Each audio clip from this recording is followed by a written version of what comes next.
हर हर महादेव। जय श्री राम।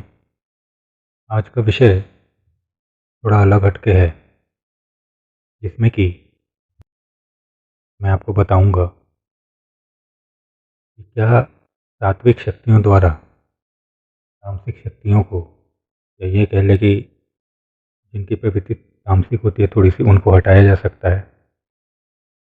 और साथ ही साथ आपको थोड़ा बहुत ये भी जानने को मिलेगा कि किस शक्ति द्वारा किस शक्ति को हटाया जाता है। दो तीन नाम आपको जानने को मिलेंगे। देखिए, यहाँ पे दो तीन अलग तरीके के विषय हो जाते हैं, इसीलिए आपको पूरा वीडियो सुनना होगा, तभी आपको पूर्ण बात समझ में आएगी।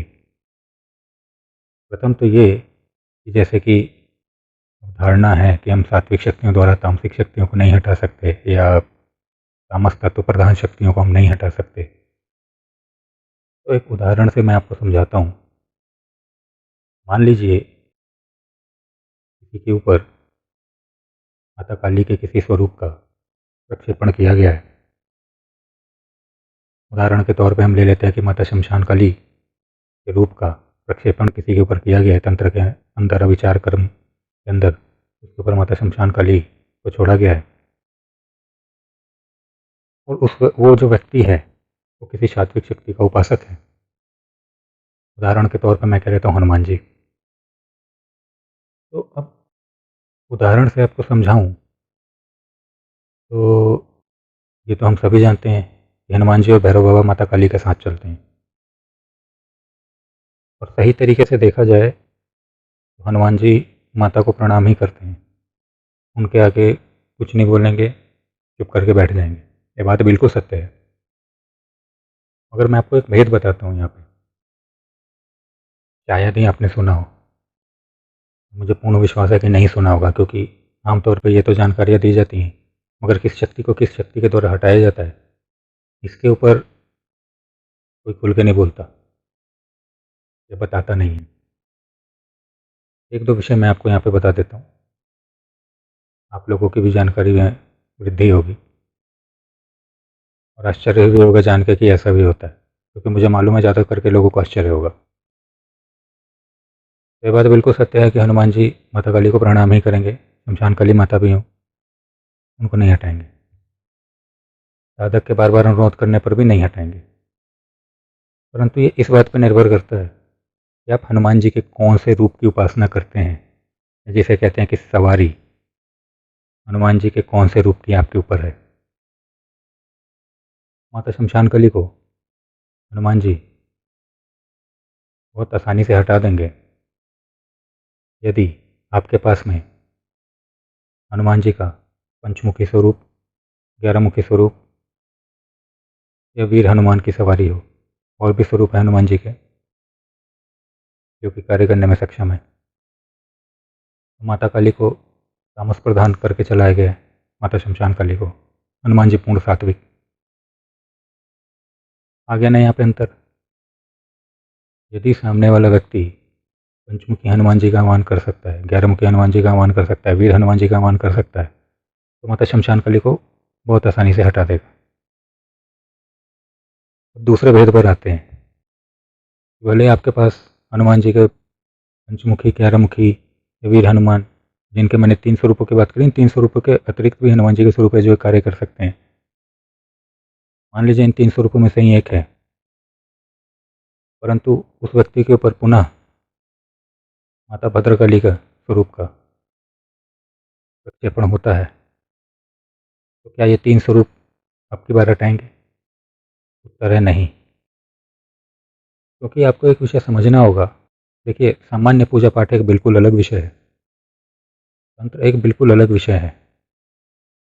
तंत्र के अंदर शक्ति बड़ी छोटी जिसे हम कहते हैं सामान्य भाषा में, वो बिल्कुल होती है, क्रिया प्रधान होती है, तरीके प्रधान होते हैं, बहुत सी चीज़ें होती हैं। मैं तंत्र के ऊपर व्याख्या कर रहा हूँ। तो यहाँ पे माता भद्रकाली को हनुमान जी के स्वरूप नहीं हटा पाएंगे। और भी माता काली के जो ऊपर के स्वरूप हैं, बड़े स्वरूप हैं, उनको नहीं हटाएंगे, बिल्कुल नहीं हटाएंगे। भेद कहाँ पे आता है? भेद यहीं पे आता है कि आपको पता होना चाहिए, कि व्यक्ति को पता होना चाहिए कि कौन सी शक्ति से हटेगी। यही तंत्र का नियम है। हर शक्ति को नहीं हटा सकती। हर शक्ति को हटाने के लिए एक शक्ति विद्यमान है या एक से ज़्यादा विद्यमान है। दूसरे उदाहरण के तौर पर यदि मैं कहूँ, तो मान लीजिए किसी के पास सात्विक रूप से यक्षिणी है। यक्षिणी भी तीनों तरीके की होती हैं, सात्विक, राजसिक, तामसिक। यक्षिणी है, सात्विक है, और किसी के ऊपर शमशान की शक्ति का प्रक्षेपण हुआ, तो क्या यक्षिणी हटा देगी? बिल्कुल हटा देगी, बहुत आराम से हटा देगी। परंतु फिर वही बात आ जाती है कि यदि किसी के ऊपर बेताल, ब्रह्म पिशाच, ब्रह्म राक्षस, इस तरीके की चीज़ों का प्रक्षेपण हुआ है या उसके साथ में लग गई हैं, तो यक्षिणी नहीं हटा पाएगी। सबकी मर्यादा होती है। तो यहाँ पर भी दोनों बातें हो गई ना, हटा भी सकती है, नहीं भी हटा सकती। यही तंत्र को एक विशेष चीज़ बनाता है। यहीं पे तंत्र में ज्ञान सर्वोपरि हो जाता है। जो लोग करते हैं तंत्र या करवाते हैं किसी के ऊपर, उनको इस बात का बहुत अच्छे से पता होता है कैसे किया जाए, क्या किया जाए। एक और इसके अंदर महत्वपूर्ण विषय ये है कि यह भी निर्भर करता है, यहाँ पे उल्टा भी हो जाएगा। मान लीजिए कि आपके पास में माता काली है, सामने वाले ने कोई सात्विक शक्ति का ही आह्वान कर दिया, मतलब भेज दिया आपके ऊपर, कोई यक्षिणी ही तामसिक में भेज दी। अब दोनों शक्तियाँ तामसिक हैं, या कोई आपके साथ में जो भी है, तो वहाँ पे यक्षिणी, मान लीजिए कितनी ऊर्जा पे सामने वाली शक्ति भेजी गई है आपके ऊपर, सामने वाली शक्ति कितनी ऊर्जा पर भेजी गई है, आपके पास जो शक्ति है आपने उसको कितनी ऊर्जाओं पे जागृत कर रखा है, यह भी यहाँ पे एक भेद आ जाता है।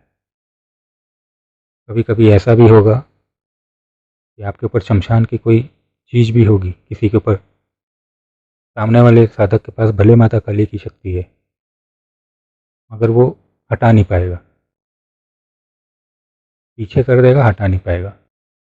यहाँ पे मैं हटाने की बात कर रहा हूँ, पीछे करने की नहीं। दोनों में भेद है, दोनों में भेद बहुत ज़मीन आसमान का अंतर है।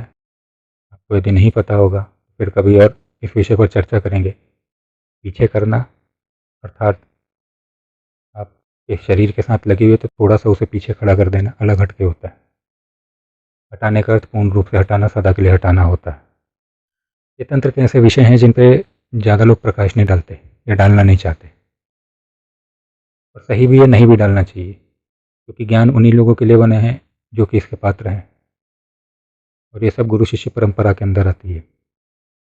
परंतु फिर भी मैंने ये वीडियो बनाई इसलिए कि थोड़ा सा आप लोगों को, आप इस बात को समझें, तंत्र के अंदर कहीं ना कहीं इस प्रकार की चीज़ें चलती हैं, और ये वास्तविक तथ्य है कि तंत्र के अंदर शक्तियाँ भी महत्वपूर्ण होती हैं, क्रिया भी महत्वपूर्ण होती है। आपके पास क्या शक्ति है, सामने वाले के पास क्या शक्ति है, सामने वाले की शक्ति की ऊर्जा का क्या स्तर है, आपने अपनी शक्तियों को किन ऊर्जाओं के स्तर पर जागृत कर रखा है। ये बहुत सारे ऐसे भेद होते हैं, बहुत सारी ऐसी चीज़ें होती हैं तंत्र के अंदर, ऐसी बहुत सारी कलाकारियाँ चलती हैं जिसकी वजह से, जिसके कारण से तंत्र अपने आप में एक जटिल चीज़ भी बन जाती है। देखा जाए तो ये गागर में सागर भरने के समान है, और दूसरी तरफ ये ऐसा सागर है जिसके अंदर सातों समुद्र भी समा जाएं तो उसकी गहराई का पता नहीं चलता। तो आशा करता हूँ मेरे द्वारा दी गई छोटी सी जानकारी आपको अच्छी लगी होगी, आपको कुछ नया सीखने को मिला होगा, और विशेष रूप से ये सीखने को तो ज़रूर मिल गया होगा एक दो शक्तियों के बारे में कि किसको किसके द्वारा हटाया जा सकता है। हाँ, मैं यहाँ पे शक्ति से शक्ति हटाने की बात कर रहा हूँ, पीछे करने की नहीं। और दूसरा, आप यदि ये सोचें कि आप पंचमुखी या 11 मुखी हनुमान जी के स्वरूपों का जो पाठ होता है, उन पाठों के द्वारा वो हटाने की कोई जगह, तो पाठ की नहीं, शक्ति से शक्ति हटाने की बात कर रहा हूँ, पीछे करने की बात नहीं कर रहा। दोनों में बहुत भेद है। आशा करता हूँ मेरे द्वारा दी गई जानकारी आपको अच्छी लगी होगी। हर हर महादेव, जय श्री राम।